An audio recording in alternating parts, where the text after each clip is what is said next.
This is Mesgid Jamer, one of the most famous mosques in Asmara, Eritrea, in a place that my parents made sure to familiarize my siblings and I with as we spent a summer visiting the land of our foremothers. My parents married in 1995, and they had plans for a new life in America. While they wanted to raise my siblings and I with a cultural soundness, they found solace in prioritizing Islam.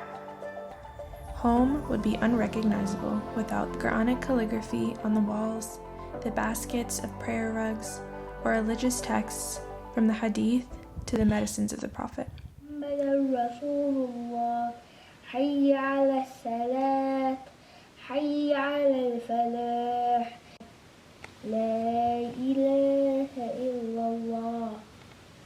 My experiences have naturally prompted me to lean into the intersections of my identity. While I continue to learn about the powerful Eritrean women who served as freedom fighters in battles for independence, the pivotal Black Panthers who organized to self-preserve Black lives at the hands of the state, and the trailblazing Muslims who socially and politically liberated women during Jahiliyyah in the 7th century, I am reminded that long histories of combating oppression and evolving communities are deeply rooted into my existence. The undeniable and looming realities of inequality, discrimination, and exclusion in the United States are irremovable from my identity as a Muslim.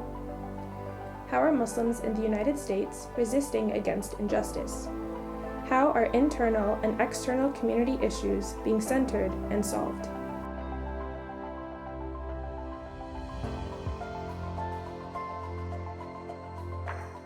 I traveled to the Islamic Community Center of Atlanta to meet with Brother Edward Ahmed Mitchell, the Executive Director of the Georgia chapter of the Council on American Islamic Relations. Brother Mitchell described CARE as an organization with a primary focus on civil rights and legal work. In addition to that, we're also trying to be proactive by engaging in interfaith dialogue, the theory being that education is a pretty good vaccine against discrimination. We're lobbying our state and local elected leaders to make sure that they are not passing anti-immigrant, anti-Muslim, and other unjust bills. And of course, we are making sure that we're supporting other causes of justice, not just causes directly related to the Muslim community. The Muslim ban was never just about Islamophobia, it was also about racism. Racism and anti-Muslim bigotry are very much intertwined because of the false perception that all Muslims are people of color or all Muslims are foreigners, which is obviously not the case. By adding these additional countries to the Muslim ban, he hasn't changed from being a Muslim ban. It's still a Muslim ban. You might also, though, be able to call it an African ban as well. Brother Mitchell explained that internal community work was not central to the CARE mission, though it has become a positive side effect. Every Muslim organization, every Muslim community needs to be able to walk and chew gum at the same time and to be mature enough to have different organizations handling different things. CARE has to be able to say, look, our specific job is to defend what you, the Muslim community, have built and are building, because Islamophobia is the threat to all of this. So I think that the one mistake we need to avoid making is to think that Islamophobia is the only issue we need to worry about externally. We also need to be talking about various other justice issues, police brutality, climate change, criminal justice reform, social issues. There are all sorts of things that we need to be proactively discussing and addressing, not just on defense about Islamophobia. I traveled to Al-Razak Islamic Center in Durham, North Carolina to meet with Dr. Surad Abdul Kabir, scholar, activist, professor, and member of CNN's 25 most influential Muslim Americans. This idea that Islamophobia is the thing that people should be concerned about up and above everything else is something that I don't experience in the spaces that I frequent as a Muslim person. Although I'm familiar with that kind of general positionality, whether it's Islamophobia or maybe it's like Palestine or something that's happening internationally. Dr. Kabir said that she is familiar with the tendency of issues to present themselves in a hierarchical way, not always, but often in Arab and South Asian, or quote-unquote, mainstream Muslim spaces. I grew up in Brooklyn, but I was really involved in MINA growing up, and I also was a part of my MSA and these sorts of things, and these were not Black spaces, right? When I was in college, the first MSA meeting I went to, and he's a friend, so but he was like, the MSA is not a political organization. And I was like, really? And then I walked out. Dr. Kabir described a political culture in the United States which designates different issues to different groups of people, though they are often intimately connected and built upon through similar forms of inequity and discrimination. You know, if I'm Latinx, I care about immigration.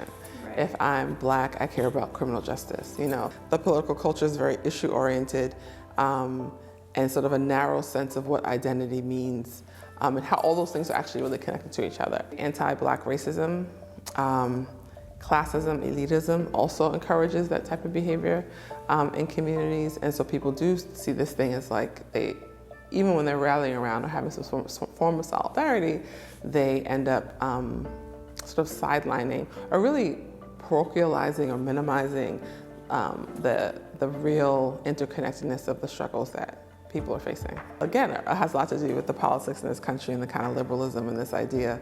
I think this idea, people don't want to have conflict, they try to avoid conflict. They try to be neutral, try to hear both sides of the story. You know, all things which in the abstract sound relatively reasonable, but in community life, you know, it's a bit of a myth. If you take like an issue like Kashmir, you know, ways Muslims, like the Muslim minority is being sort of attacked and brutalized, right? This idea of people losing their citizenship and becoming stateless, all this kind of stuff, right, is intimately connected to what's happening in Kashmir. So the concern that the Indian Muslim students may be ostracized because we talk about it means you don't really want to have a community. You just want to have a bunch of people in a room together, you know, which, you know, is really not valuable in my opinion. If you've sort of created multiple opportunities for someone to come into a space and they're not coming, then you need to figure out why. The fact that Black Muslim students want to create their own MSA means the community is already broken, so they're not breaking anything, right? Like it's not, you actually haven't done that work. And so I think, you know, it's like the age-old thing where we, you know, you get the speaker, like the event, and there are no women, and they're like, oh, well, we reached out, but no one was available. It's like, really? Is that what happened? Or did you reach out to the one person that you liked and that person wasn't available? Or did you reach out to multiple people and they weren't available on that date? So you said, you know what we're gonna do? We're gonna change the date so we can accommodate. Or was it because they needed childcare, you don't provide that? Or was it, you know, there's a range of possibilities around why you're not able to do, you know, why this group is not coming. But I think people think, well, I extended an invitation and they didn't come. And so they throw their hands up. It's really disingenuous and lazy. Black is a racial category. Black people have ethnicity. There's a lot of range of ways of being Black, but I mean, anti-Blackness is something that we all share, and we deal with on multiple fronts all the time. And, you know, I don't think there's any harm in having a space where folks can kind of process that in a way with people who understand and they don't have to do a lot of translation. I asked Dr. Kabir what the message would be to Muslim Americans who believe that activism should not interfere with religious spaces. So I don't even understand those people, so I don't know if I can answer that question. I'm really like, how did we get here? I have no idea how in 2019, 2020, people are like railing against social activism. I literally do not understand. Most Muslims in this country are people of color. They are people, and for that reason, they are people who are marginalized. They're people who are put to the side. They're people who are, you know, sort of discriminated against and targeted by state violence, everyday violence, etc. And so in our communities, we have our little fiefdoms where we have our little power and influence, and I think people want to hold on to that. A lot of the discourse around social justice in general really is about challenging power and authority and asking for fundamental change in how we relate to each other. And I think for people who have a little bit of power and authority, that's frightening and scary. And so they're invested in what the little they have, and so they don't want it. So then social justice and activism as a thing becomes this boogeyman that's like, okay, we have to fight that because it's gonna, like, you know, make everybody a kafir or something. I don't know. It's bizarre. I mean, I know what's happening, but it is really bizarre. And it's also sad, I think, because, you know, as De La Soul said, stakes is high. And so we don't have time for this, to be quite frank. My name is Mariam Kashani. I am one of the lead coordinators of Believers Bailout. We are a national organization, but we are based in Chicago, Illinois, where we have Cook County Jail, which is the largest single site jail in the country. A long story short, we were like, we have this mechanisms a cat where people give charity, and we thought it would be really great to start directing that towards paying people's bail. A few months later was when a lot of the work around ICE and immigration detention started to be really sort of out there in the media, and we felt that since we still had money left over, we wanted to start addressing that issue. So initially we had very little faith in the community that they would give to a cause like ours.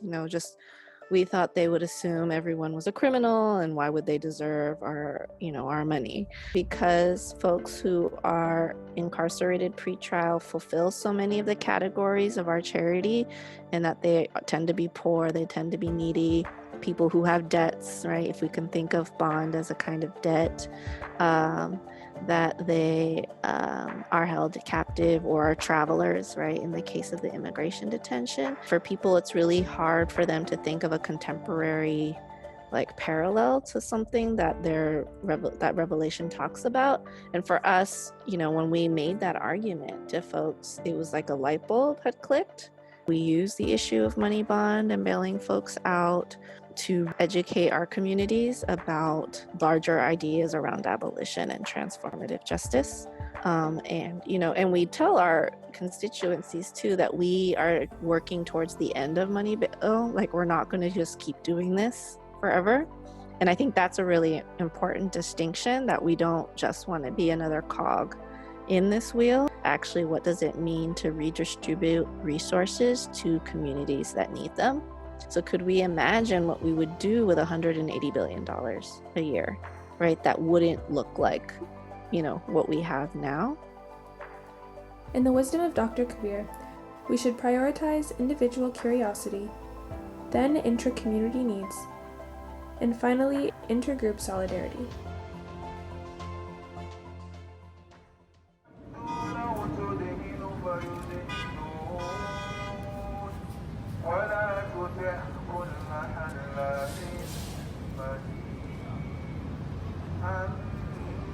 عما في المشاء